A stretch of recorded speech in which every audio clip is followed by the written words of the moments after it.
नाज़रीन आदाब, मुनसिफ टीवी में आपका खैर मकदम है। मुनसिफ बिहार के साथ मैं हूं आपका मेज़बान इमरान अली बेग। शुरुआत करते हैं सुर्खियों के साथ।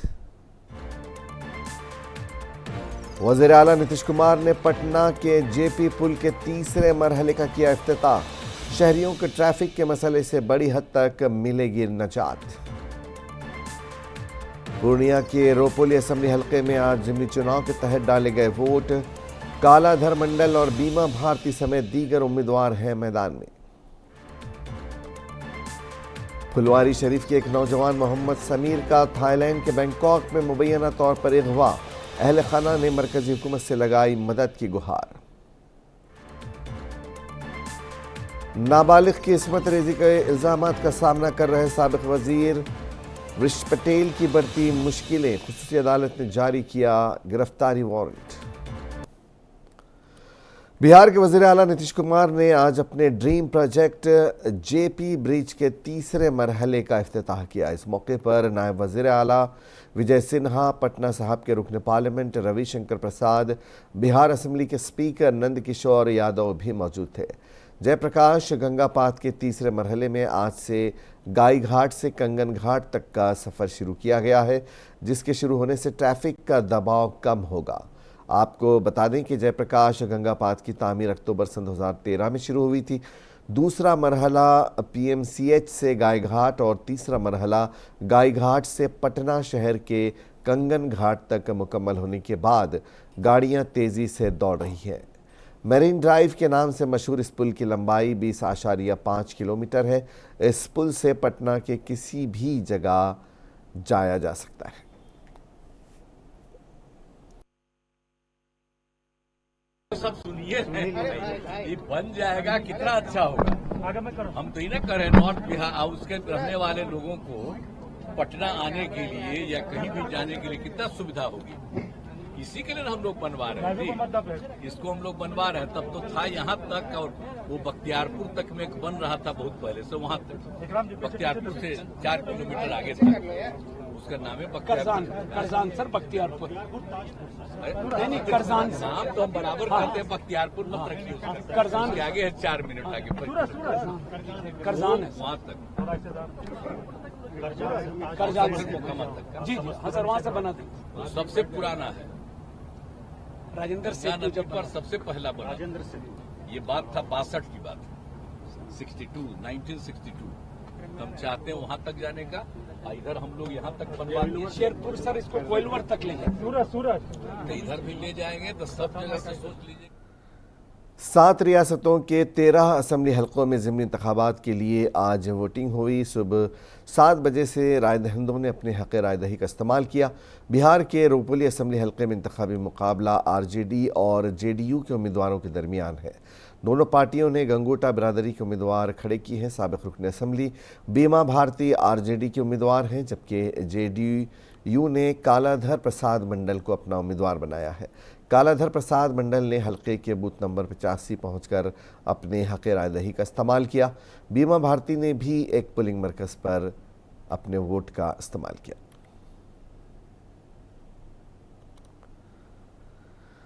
पूर्णिया के रोपोली में होने वाले ज़िमनी इंतखाबात के दौरान चंद वोटरों ने सिक्योरिटी फोर्सेस पर उन पर हमले का इल्ज़ाम लगाया है। रोपोली ब्लॉक के गौरैया के आदर्श मिडिल स्कूल में 4 बूथ बनाए गए थे। पुलिस और वोट डालने आए वोटरों के दरमियान मामूली हाथापाई का वाक़या सामने आते ही वोटरों ने हंगामा शुरू कर दिया।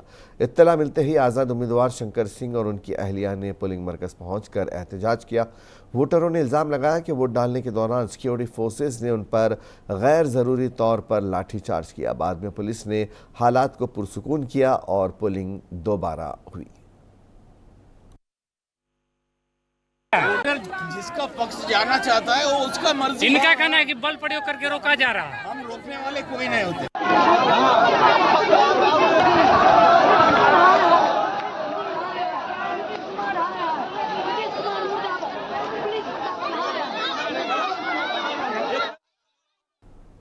फुलवारी शरीफ के एक नौजवान मोहम्मद समीर का थाईलैंड के बैंकॉक में मुबैना तौर पर अगवा कर लिया गया है। समीर के घर वालों के मुताबिक प्याज फरोश मोहम्मद समद का बेटा मोहम्मद समीर 10 दिन पहले ही एजेंट के ज़रिए काम करने बैंकॉक गया था। बेटे के बैरून मुल्क जाने के बाद घर वालों को अपने घर की माली हालत सुधारने की उम्मीद बंधी थी, लेकिन न जाने किसकी नज़र लग गई। अहल खाना का कहना है कि वहाँ से फ़ोन आया और पूरे घर में खुशी की फ़िज़ा सोगवार हो गई। अहल खाना का कहना है कि 1.5 लाख रुपए कर्ज लेकर समीर को किसी तरह बैंकॉक थाईलैंड पर काम पर भेजा गया था। अभी 10 दिन भी नहीं गुजरे थे कि वहाँ से कॉल आई है और कहा गया है कि समीर का अगवा कर लिया गया है। समीर के घर वालों का कहना है कि उन्होंने अब तक 7 लाख रुपए से ज़्यादा रकम भिजवा दी है, लेकिन इसके बावजूद समीर को नहीं छोड़ा जा रहा है। इस मामले की शिकायत पुलिस स्टेशन में दर्ज कराई गई है। पुलिस एहलकारों के मुताबिक मामले की जांच की जा रही है। समीर के घर वाले इस वक्त काफ़ी परेशान हैं। उन्होंने वज़ीर ख़ारजा एस जयशंकर समेत आला हुकाम से इस मामले में मुदाखलत करने और समीर की बहिफाजत रिहाई को यकीनी बनाने की अपील की है। अब बॉम्बे से 20 दिन के बाद 1 तारीख को फ्लाइट होकर बैंकॉक गया। अब बैंकॉक जाने से मतलब उतरा तो हमको 5 तारीख के बाद 3 बात हुआ। अम्मी घर खड़ी है, ठीक है, हाँ बेटा सब ठीक है, तू अपना बता। मोबाइल हो गया उस दिन से बंद। फिर 2 दिन के बाद मैसेज आता है कि बहुत बुरी तरीका में आके हम फंस गए हैं। यही बात आया, मोबाइल फिर बंद हो गया, बातचीत नहीं होता था, छुपा छुपा के कभी मैसेज हो जाता और कुछ नहीं। इन्हें कहा हुआ कि 8 दिन से एकदम कंटिन्यू बंद, कुछ नहीं। अब बंद है तो मोबाइल खुला है तो उधर से आवाज़ आ रहा है कि 8 लाख 8.5 लाख रुपया दीजिए तब आपको बेटा किधर छोड़ेंगे। बात तो आया इधर ये बैंकॉक से उसको किडनैप कर लिया गया।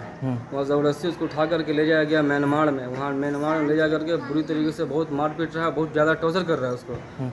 और बोल रहा है कि ये काम करने नहीं, क्या बोलते हैं, गलत उससे काम करवा रहा है। स्कैमिंग होता है ना, किसी को नहीं हैकिंग करना कुछ ऐसा वगैरह, वैसे जोर से काम करवा रहा है। और कोई आदमी अगर थोड़ा सा भी कुछ बोल दे रहा है उसको बहुत बेरहमी से मारा जा रहा है, पीटा जा रहा है। ये सारी बातें कौन बताया आपको? सारी बातें मेरा भाई बताया, जो वहाँ का लड़का था ना वो बताया।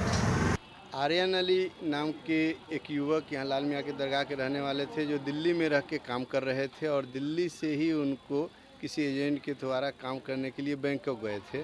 अभी उनके परिजन द्वारा बताया गया है कि बैंकॉक से उनके बेटा का फ़ोन आया है कि एक आदमी है जो हमको बोला है कि घर से इतना मंगाओगे तब घर जाने देंगे, नहीं तो नहीं जाने देंगे।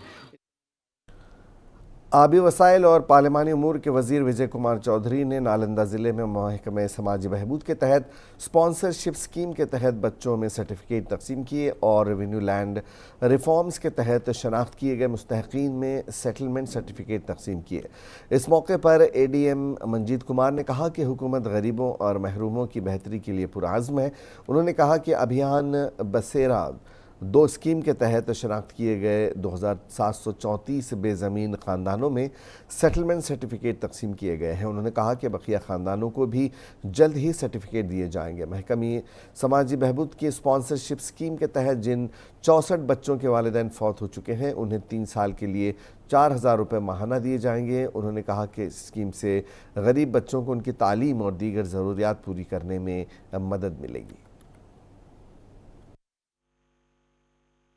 जो बंदोबस्ती पर्चा जो मिली है वो 3739 जो सर्वेक्षण हुआ अभियान मिश्रा 2 में, उसके तहत 2734 का तैयार कर दिया गया है। माननीय मंत्री महोदय के द्वारा एक टोकन के रूप में 5 व्यक्तियों को वितरण किया गया है। उसके अलावा स्पॉन्सरशिप एक योजना है जो समाज कल्याण विभाग की है। उस योजना के तहत कुल नालंदा जिला में 64 व्यक्तियों का चिन्हित किया गया है। इसमें वैसे बच्चों को चिन्हित किया जाता है जिनका या तो माता पिता दोनों का देहांत हो जाता है या पिता का देहांत हो जाता है। जो गार्जियन है, जो कमाऊ हैं, तो उनको 4000 रुपया मासिक उनको अनुदान दिया जाता है। कितने दिनों तक? ये लगातार चलता है, 18 वर्ष होने तक ये दी जाती है। तो इसके तहत भी टोकन के रूप में 5 माननीय मंत्री। बिहार में नौकरशाही कितनी है, इसकी मिसाल नालंदा ज़िले में देखने को मिली। दरअसल बिहार हुकूमत के वज़ीर विजय चौधरी बुध को नालंदा ज़िले में एक मीटिंग में शिरकत के लिए पहुंचे थे, जहां मीटिंग के बाद गिरियाक ब्लॉक के सरबराह, ज़िला परिषद, पंचायत समिति कमेटी और कई अवामी नुमाइंदों ने इंचार्ज वज़ीर विजय कुमार चौधरी को एक मकतूब सौंपा। गिरियाक ब्लॉक के चोरसुआ पंचायत के सरबराह चंदन कुमार ने बताया कि फ़िलहाल गिरियाक ब्लॉक के ब्लॉक डेवलपमेंट ऑफिसर पवन कुमार ठाकुर ने तरक्याती कामों को रोक दिया है। अगर कोई अवामी नुमाइंदा उनके खिलाफ आवाज़ उठाने की कोशिश करता है तो उसके खिलाफ BDO के ज़रिए तहक़ीक़ात की जाती है। तहक़ीक़ात के नाम पर ब्लॉक डेवलपमेंट ऑफिसर की तरफ से हमेशा डराया जाता है। लोगों ने ब्लॉक डेवलपमेंट ऑफिसर पर तहक़ीक़ात के नाम पर गैर कानूनी रिकवरी करने के संगीन इल्ज़ामात भी लगाए हैं। उन्होंने MLC रैना यादव और राजगीर के MLA को मेमोरेंडम भी सौंपा है। इस मामले के बारे में इस्लामपुर के RJD MLA राकेश रोशन ने कहा कि बिहार में जमहूरियत का कत्ल हो रहा है और पूरा निज़ाम चंद अहलकारों तक ही महदूद होकर रह गया है। देखिए, ये तो बिहार का आम मसला है। हम लोग लगातार इस बात को उठाते रहे हैं कि बिहार के अंदर लोकतंत्र की हत्या हो रही है और सारा का सारा शासन तंत्र जो है पदाधिकारियों के बीच सिमटा दिया गया है। अब ये वहाँ का जो कोई स्थानीय मामला है, इसके संबंध में हमको विशेष जानकारी नहीं है, लेकिन यदि लोगों ने उनके खिलाफ शिकायत किया है तो उसकी जांच होनी चाहिए और जांच के बाद कार्रवाई होना चाहिए। अब तक 1 वर्षों से जो वर्तमान प्रखंड विकास पदाधिकारी गिरियत हुए पवन कुमार ठाकुर पूरे विकास कार्य को अवरुद्ध किए हुए हैं। पंचायतों में भी बेवजह हमारे पंचायत कर्मियों को धमकाते रहते हैं, जांच के नाम पे कार्रवाई करते रहते हैं और उसके बाद फिर उसको मैनेज करने के लिए उनसे पैसे की वसूली करते हैं। क्या लगता है कि आपका साहे हावी हो गया? बिल्कुल हावी है, खास करके वो जो है महिला कर्मी और महिला प्रतिनिधि को ज्यादा परेशान करते हैं। जल शक्ति के मरकजी वजीर ममलिकत राजभूषण चौधरी ने समस्तीपुर में सहाफ़ियों को बताया कि कौमी और बैनुल-अक़वामी आबी तनाज़ा जल्द ही हल हो जाएगा। जल्द ही हिंदुस्तान नेपाल सरहद पर डैम तामीर किया जाएगा। वजीर बनने के बाद पहली बार समस्तीपुर पहुंचने पर मोहनपुर में उनका शानदार इस्तकबाल किया गया। राजभूषण चौधरी ने कहा कि बिहार में सैलाब को रोकने के लिए माहिरीन से मशवरा लिया जाएगा। हिंदुस्तान नेपाल सरहद पर मुजव्वज़ा डैम के सवाल पर उन्होंने कहा कि ये बरसात के मौसम में नेपाल से बेकाबू पानी के अखराज को रोकने में कारगर साबित होगा। अभी हम लोग एक्सपर्ट को भेज करके उनसे ओपिनियन लेंगे कि क्या बेस्ट सॉल्यूशन हो सकता है, बाढ़ को रोकने के लिए क्या प्रबंधन किया जा सकता है। इस पर हम लोग प्रयास कर रहे हैं और उस कड़ी में 2-3 चीज़ पर हम लोग चर्चा भी किए हैं आपस में मंत्रालय में और एक्सपर्ट इस पर तय कर रहे हैं कि हम लोग क्या बेस्ट सॉल्यूशन दे सकते हैं। बिहार में जो भारत नेपाल सीमा है वहाँ पर एक डैम बनाने की योजना बन रही है, अध्ययन किया था क्या उसमें? क्या निश्चित तौर पर वो भी एक मेजर्स है जिससे कि बाढ़ को नियंत्रित हम लोग पानी अनियंत्रित मात्रा में जो नेपाल तरफ से पानी आता है इसको रोकने में हम लोग कारगर हो सकते हैं। और भी पहलू है जिस पहलू पर हम लोग विचार कर रहे हैं और आने वाले दिनों में। बिहार हुकूमत के डिज़ास्टर मैनेजमेंट के वजीर संतोष कुमार सुमन ने बिहार में दरियाओं के पानी की सतह में इजाफे के हवाले से एहतियाती तदाबीर के बारे में जानकारी दी। उन्होंने कहा कि महकमा सूरत हाल पर नज़र रखे हुए है, संगीन सूरत हाल से निमटने के लिए तैयारियां मुकम्मल हैं। उन्होंने कहा कि वज़ीर आला नीतीश कुमार ने नदियों के पानी की सतह का मुआयना करने के बाद अफसरान को खुसूसी हिदायत जारी की है। अपनी तरफ से पूरी तरह से मुस्तैद है और सभी विभागों को गाइडलाइन जा चुका है और आप देखे होंगे कि माननीय मुख्यमंत्री जी हवाई सर्वेक्षण भी कर रहे हैं। जहाँ पर जो भी नदी की बात अब कर रहे हैं तो अभी जलस्तर बीच में बढ़ा था, अभी इस सप्ताह में जलस्तर कुछ कमा है और हम लोग पूरी तरह से आपदा से निपटने के लिए तैयार हैं। किसी भी विभाग को, चाहे जल संसाधन विभाग हो और भी जिनको भी जरूरत होती है आपका विभाग तत्पर रहता है और हम समझते हैं कि आपदा।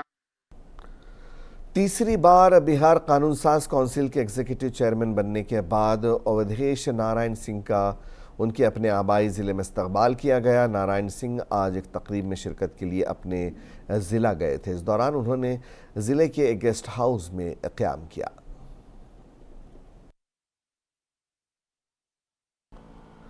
साबिक वज़ीर वृषण पटेल नाबालिग की इस्मत दरी के मामले में बुरी तरह फंसते नज़र आ रहे हैं। बिहार की मुजफ्फरपुर खुसूसी पॉक्सो अदालत के पब्लिक प्रोसिक्यूटर अजय कुमार ने बताया कि मुतासरा ने अदालत में शिकायत की थी, जिसके बाद खुसूसी अदालत ने नोटिस लेते हुए समाअत शुरू की।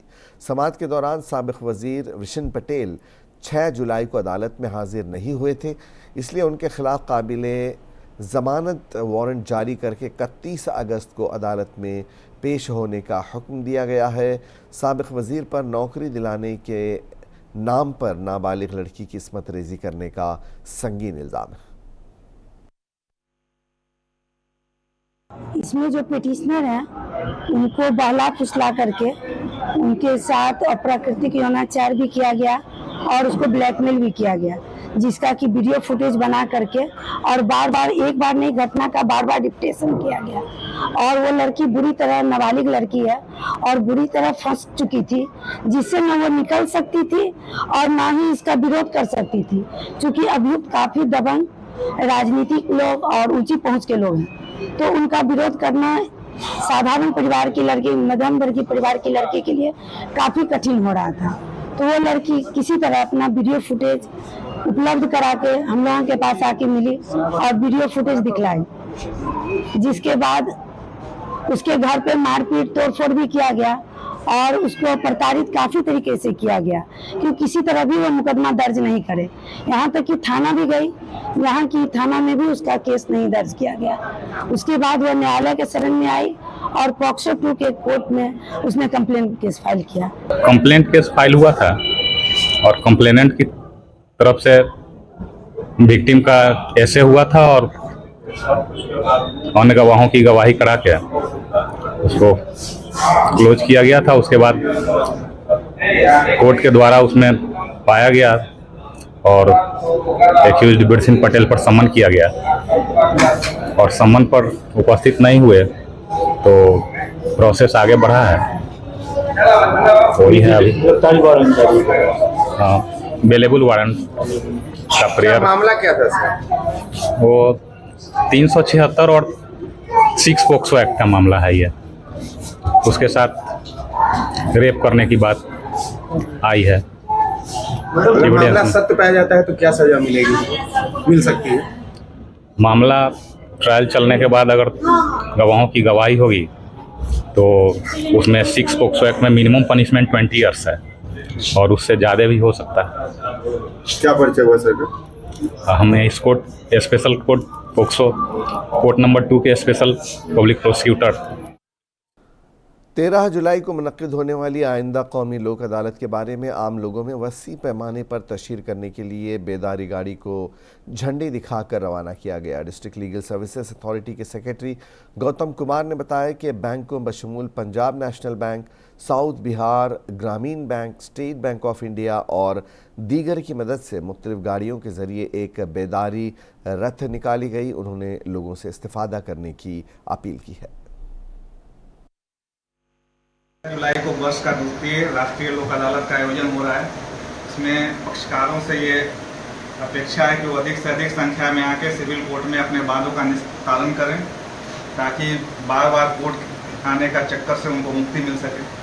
इसमें सभी तरह के सुलहनीय वादों का निपटारा किया जाएगा, जिसमें विशेष रूप से कोर्ट से संबंधित जितने भी क्रिमिनल केसेस हैं जो सुलह के आधार पर समाप्त हो सकते हैं उनका निपटारा होगा, बैंकिंग से संबंधित वादों का निपटारा होगा, बिजली से संबंधित जो भी मुकदमे हैं उनमें फाइन जमा करके उनका सुलह किया जा सकता है, माइनिंग डिपार्टमेंट से संबंधित जो भी वाद है उसका निपटारा होगा, साथ साथ BSNL अन्य बैंकों से जो ऋण से संबंधित मामले हैं इनका निपटारा इस राष्ट्रीय लोक अदालत में विशेष ECRKU की तरफ से NC Ghosh community hall Danapur Patna में एक वर्कर्स कॉन्फ्रेंस का इनेकाद किया गया, जिसमें AIRF के जनरल सेक्रेटरी शिव गोपाल मिश्रा के साथ zone general secretary SNP Srivastava और दीगर ओहदेदारों और यूनियन वर्कर्स रेलवे मुलाजिमीन ने इसमें शिरकत की। गोपाल मिश्रा ने बताया कि एक यूथ कमेटी तश्कील दी गई है। देखिए, आज हमारा जो ईस्ट सेंट्रल रेलवे कर्मचारी यूनियन है उसके दानापुर के मंडल के साथियों ने यहाँ पर अपना कार्यकर्ता सम्मेलन रखा और कार्यकर्ता सम्मेलन का उद्देश्य यह है कि हम लोग पिछले साथियों थोड़ा शांति बनाए रखें। काफ़ी समय से हम लोग अपने पेंशन की बहाली को लेकर के लड़ाई लड़ रहे हैं। हम सरकार से आसमान के तारे नहीं। नेशनलिस्ट कांग्रेस पार्टी ने महकमे तालीम के रीजनल डिप्टी डायरेक्टर विनय ठाकुर के खिलाफ एहतजाज किया और उन पर इल्ज़ाम लगाया कि महकमे तालीम में बदनवानी में मुलव्वस अहलकारों की कार्रवाइयों की पर्दापोशी की है। इस दौरान एहतजाजियों ने अलामती तौर पर अर्थी जुलूस निकाला। एहतजाजियों ने कसूरवारों के खिलाफ कार्रवाई की मांग की। हमारे जो जिला के भविष्य बहुत खतरे में है। यहाँ का जो डीओ साहब है लूट मचाए हुए हैं, बेंच डेस्क सारे में लूट ही कर रहे हैं, ट्रांसफ़र पोस्टिंग में भी लूट कर रहे हैं, बच्चे के पढ़ाई पे ध्यान नहीं दे रहे, जबकि हमारे बच्चे ही तो देश के भविष्य है और बच्चे के भविष्य के साथ ये खिलवाड़ कर रहे हैं।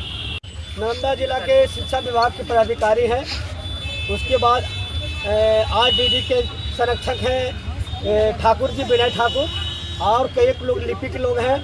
यहाँ जो है टेबल बेंच डेस्क में 9 लाख करोड़ से भी ज़्यादा इसमें घोटाला है। और दूसरी बात, पढ़ाई के मामले में तो नगण्य है, और जो भी तबादला किए हैं सब। नालंदा के नूर सराय थाना इलाके के परिवाना गांव में ससुराल आने वाले एक नौजवान की लाश दरख्त से लटकी हुई मिली। लवाकिन के मुताबिक लाश पर जख्मों के निशानात हैं और उन्होंने कत्ल का शुबा जाहिर किया है। मुतवफ़ी के वालिद का इल्ज़ाम है कि वो दिल्ली में रहते हुए मेहनत मजदूरी करता था। 6 जुलाई को दिल्ली से वापस आने के बाद वो घर नहीं गया और अपने ससुराल चला गया। आज उसकी लाश दरख्त से लटकी हुई मिली। पुलिस मामले की तहक़ीक़ात कर रही है।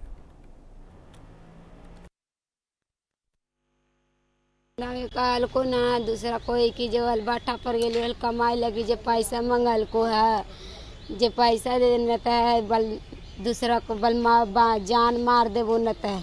तो यही लग रहा है कि मारपीट किया है, मतलब है जो कि उसको चोट फोट भी लगा है। अब के मारा हमको तो उतना पता नहीं है। कुछ पैसा वगैरह का बात था? पैसा वगैरह की बात था, किसी कोई आदमी से पैसा ले था, दादन उदन की बात था भट्टा। और आखिर में एक नज़र सुर्खियों पर। वज़ीर आला नीतीश कुमार ने पटना के जेपी पुल के तीसरे मरहले का किया इफ्तिताह। शहरियों को ट्रैफिक के मसले से बड़ी हद तक मिलेगी निजात। पूर्णिया के रोपोली असेंबली हल्के में आज जिमनी चुनाव के तहत डाले गए वोट। कालाधर मंडल और बीमा भारती समेत दीगर उम्मीदवार हैं मैदान में। फुलवारी शरीफ के एक नौजवान मोहम्मद समीर का थाईलैंड के बैंकॉक में मुबैना तौर पर अगवा। अहल खाना ने मरकज़ी हुकूमत से लगाई मदद की गुहार। नाबालिग की इस्मत दरी के इल्जामात का सामना कर रहे साबिक वजीर विशिन पटेल की बढ़ी मुश्किलें। खुसूसी अदालत ने जारी किया गिरफ्तारी वारंट। मुझे बिहार में आज बस इतना ही। इजाज़त दीजिए। आदाब।